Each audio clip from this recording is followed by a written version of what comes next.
geography name.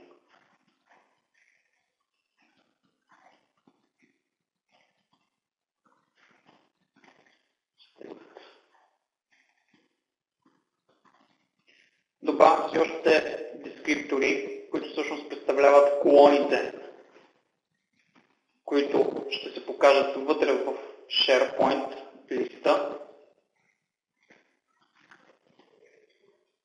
Тук вече ще трябва да сменя типа на данните, да бъдат тип decimal, защото такъв е типа, който ми се подава. В този случай, когато имам за тази колона, ще трябва да бъде integer 16. Останаха само координатите.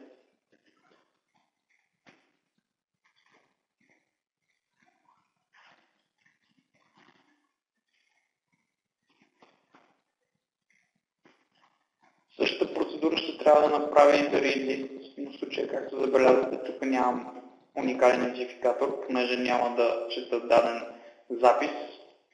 В случая мога това entity да си го изтрия. Това, което е тук, вече съм го настроил, ще го копирам и просто ще го подам тук. Както виждате, то е едно и също. В случая само ще си го преименувам на hazard entity.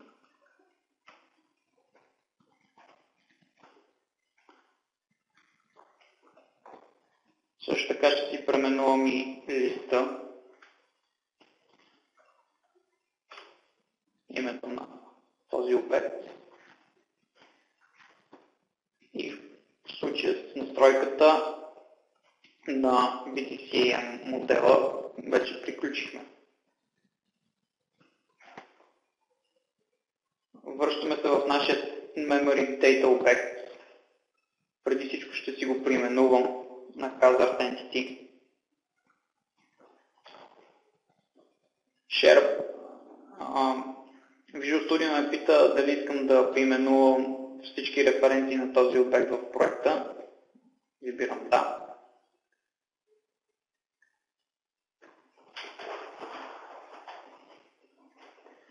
В случая тук са всички мои пропъртита, които вече настроих.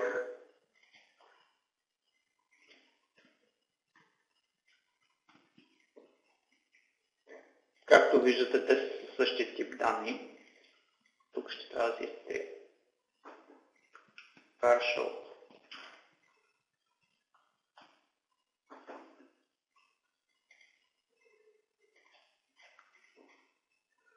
Прехвърляме се към бизнес логиката, т.е. към Entity Service. Тук пак ще преименувам. Ще бъде hazard Entity Service. Visual Studio пак ме пита дали искам да се преименуват всички референции. Както виждате, вече имам създадени моите read item и read list методи. Започваме с добавяне на using statement-ите. Visual Studio казва, че нямам референция към моят сервис, затова ще я добавя още сега.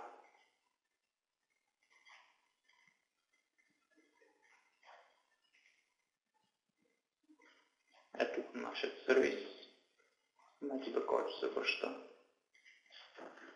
Ще си я кръста hazard rank RCF сервис. В Advanced искам този сервис да ми връща колекция от тип лист. По този начин ще ми се позволи да правя итерация през всички обекти, които се връщат и да ги добавям в моят hazard entity обект. Натискам OK и ще изчакам Visual Studio да генерира нужният код за сервиса. Така, готово. Ето нашия сервис. Всичко е наред. Продължаваме с инициализацията на референциите към сервисите. Добавяме си бизнес логиката за readItem метода. Той не трябва да е статик в случая.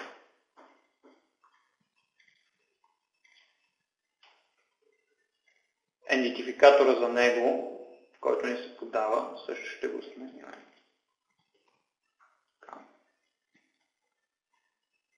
Продължаваме с бизнес логиката на readList метода. Трябва също от тук да го махнем статик. Типът, който искам да се връща, да бъде тип list. От тук всичко трябва да е наред, стига да разработвате за SharePoint Server или SharePoint Enterprise. В момента ние вървим на SharePoint Foundation, която е безплатната версия на SharePoint. Когато се опитаме да деплойнем, натискайки F5 нашето решение на SharePoint фермата, Visual Studio ще каже, че има грешка. Ето. Тази грешка е породена от това, че BDCM моделите не се поддържат по принцип в SharePoint Foundation.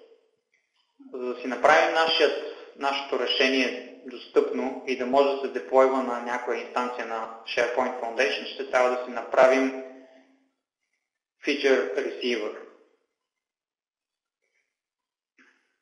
В случая отиваме при нашия feature, даваме десен бутон, казваме Add Event Receiver. Започваме с добавянето на юзингите. И също така ще добавим и кода.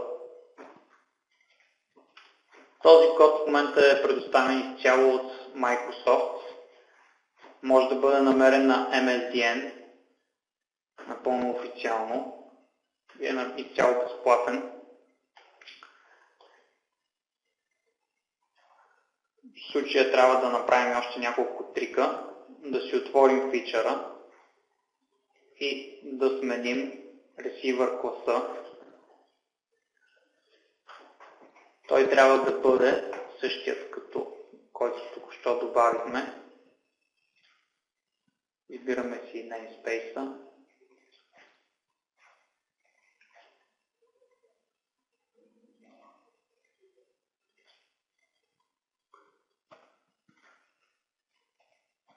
Избираме и класа.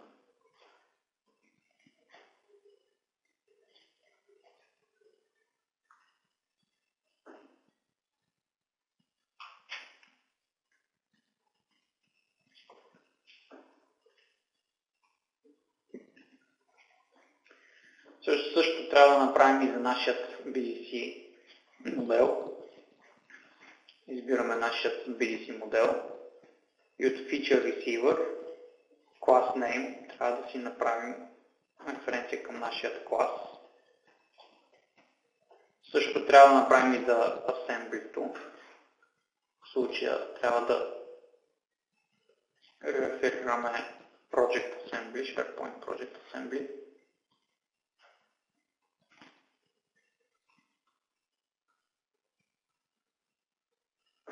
Сега, когато трябва да добавим вече няколко референции, които SharePoint не ги добавя, това е System Web,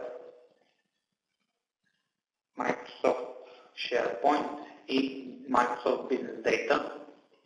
Microsoft Business Data може да бъде намерен от GAC папката, която е специфично SharePoint папка. Натискаме OK. Сега при натискане на F5, за да дебъгнем нашия solution и да бъде деплойнат на SharePoint, всичко трябва да е вече наред. Изчакваме Visual Studio да... Както виждаме, нашият solution е деплойнат успешно и вече може да направим настройки към него включително